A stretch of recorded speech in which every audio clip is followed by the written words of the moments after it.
Quick question. What's 1 plus 2 times 99 times e plus 100 to the power of stop? Don't panic. That's just infinity messing with us, and it's all made of numbers. Numbers are symbols that represent values. We can add them, subtract them, and even do some really weird things that I'll show you later. Numbers come in all kinds: whole numbers, negative numbers, and fractions. Each type helps us describe the world in different ways, but numbers alone aren't enough. We also need symbols. Signs and symbols tell us how numbers interact. Some symbols are inverses. That means they cancel each other out. Some numbers are constants, fixed values that never change. And some are mysterious letters called variables. Alone, they don't tell us much, but together, magic happens. Here's a cool story. The equals sign was invented in 1557. Before that, people wrote is equal to every time they wanted to show equality. Imagine writing that every single time you solve an equation. When we combine variables and constants, we get an equation. And the goal of every equation? Solve it. We rearrange it to isolate the variable. Think of it like this. If there's a constant on one side, we use the inverse operation to cancel it out. Boom! We've found the variable's value. There are also different types of equations. Linear simple, variable raised to 1, quadratic variable squared, can have multiple solutions. Polynomial variables raised to any number. Now that we know about these equations, we need to, actually be able to solve them. These 4 formulas, plus some extra methods, pretty much explain step by step how, looking at a quadratic equation, we will see that it's basically the same as the first formula. If we then plug the number in the formula and then simplify, we will then find out that the value x1 equals -1 and x2 equals -5. This is pretty neat, but that's too complicated for us. The second, third, and fourth formula tells us that we can rewrite these equations by factoring them into smaller parts. We can then put each of them equal to 0 and then solve them separately.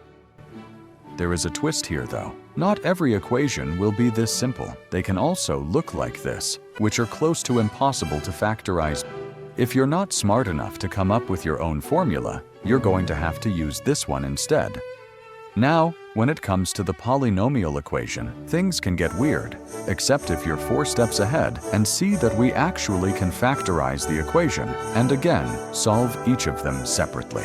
Oh yeah, did I mention that? There's also exponential equations exist. They show how things grow or shrink really fast. The base tells us the growth rate. The constant tells us the starting point, and the exponent tells us how long it grows.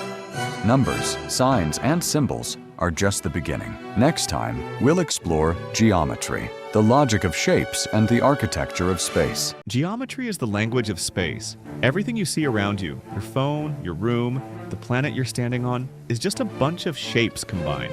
Now let's get ourselves out of the atmosphere for a second. If you've ever been to space, well, you'd know the Earth looks like this. Oh, sorry, wrong picture. It looks like this. That, my friend, is a perfect blue sphere. And that sphere, it's just one example of geometry in action. But here's the crazy part. There are shapes you already know: squares, triangles, circles. Those are 2-dimensional, flat. Now take some of those shapes and stretch them. Fuse them together and suddenly you get 3-dimensional shapes: cubes, cylinders, spheres. Now combine those and you get everything: buildings, cars, your coffee mug, even you. You are walking geometry. Now let's say you wanted to measure something, like how big the surface of this thing is. That's called area. To understand it, imagine peeling the surface off and laying it flat. Now you can measure it. Base times height, boom. Area is measured in square units. Most shapes follow that simple idea. Base times height, a rectangle. Base times height, a triangle. Same idea, just divided by 2. Almost all of them. Because of course, the circle had to be different. For a circle, you use pi times the radius squared. Classic circle behavior. Now what if instead of the surface, you wanted to know how much you could stuff inside something? Like, how much cash could fit inside a vault? Now we're talking about volume. Volume tells you how much space is inside a shape. For most 3D shapes, it's simple. Take the area of the base and multiply it by the height. A box, base times height. A cylinder, still base times height, just with a circular base. And again, except, you guessed it, the sphere. The sphere said, nope, which now times pi by the radius squared because spheres like attention. But here's where geometry gets even crazier. What we just talked about, that's basic geometry. There's a whole other world, differential geometry, where we study curves and smooth surfaces. Non-Euclidean geometry, where parallel lines can actually meet. Yes, meet. And fractal geometry, the math of nature. Infinite patterns, inside trees, snowflakes, nautilus shells. Geometry isn't just shapes in a textbook, it's the structure of reality. So next time you see a circle, or a cube, or even your reflection in the mirror, remember, you're not just looking at objects, you're looking at geometry. And honestly, that's pretty beautiful. To truly understand the angles and hidden connections between these shapes, we need a new set of tools.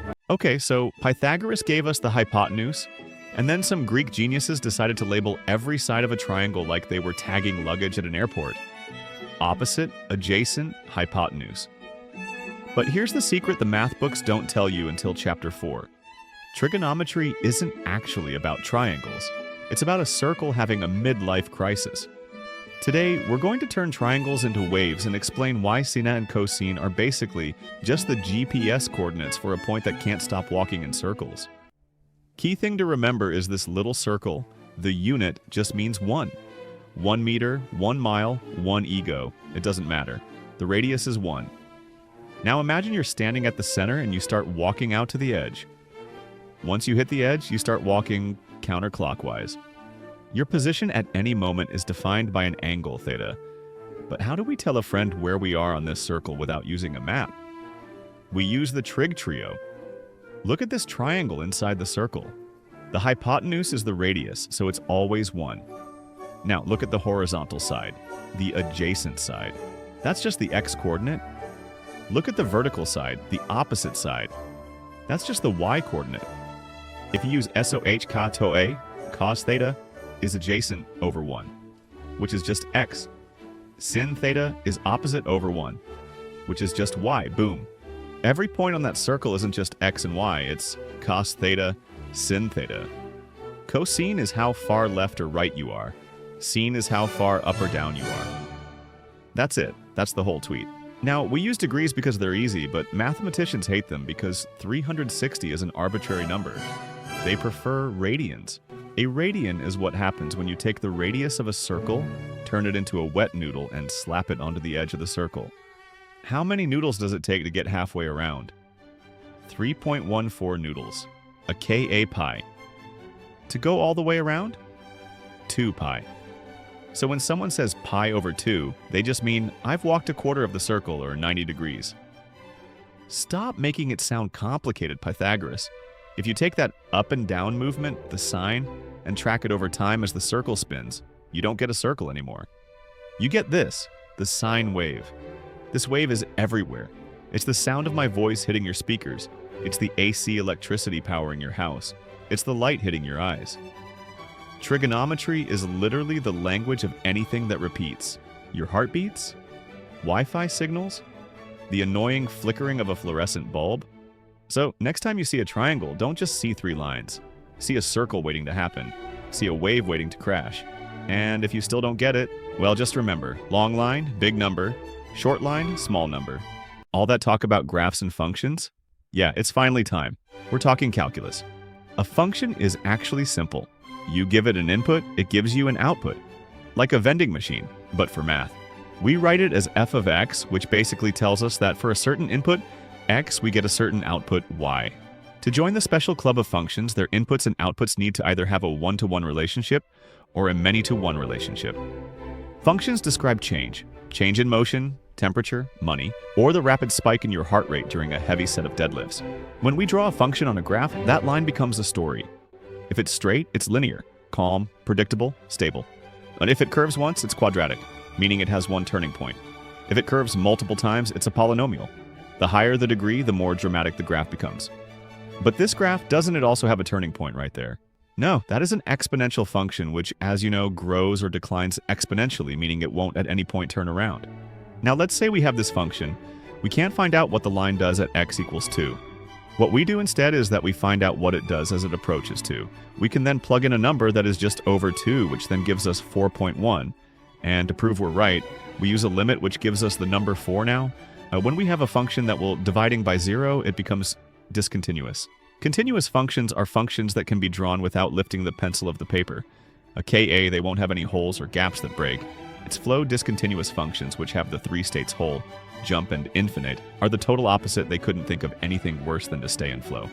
Limits unlock one of the most powerful tools in mathematics, derivatives. A derivative measures the rate of change of a function at a specific point. It tells us how fast something is moving, growing, or shrinking. If you zoom in closely enough on any smooth curve, it starts to look like a straight line. That straight line is called the tangent, and its slope is the derivative. Calculating derivatives used to be complicated. You have to plug everything into this formula by first replacing x with x plus h, and then divide everything with h simplify, to then get the derivative 5. Screw that said. This guy who basically saved every future calculus student from getting an F by formalizing the power rule. It's basically an idiot's guide to derivatives, and tells us that if you have x raised to a power n, its derivative becomes n times x raised to the power of n minus 1. So x cubed becomes 3x squared, x squared becomes 2x, x becomes 1, and constants disappear completely. The derivative of a constant is 0. What's even crazier is that you can take the derivative of a derivative. In physics, the first derivative of position gives velocity, the derivative of velocity gives acceleration. And yes, the derivative of acceleration has a name too, jerk. Derivatives let us analyze motion layer by layer. If derivatives measure change, then integrals do the opposite.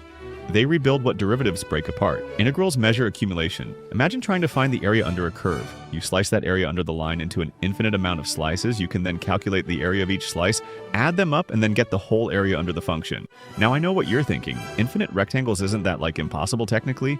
Yeah, but not if we use an integral, which gives us a really specific estimate of the area under the function as we approach an infinite number of squares.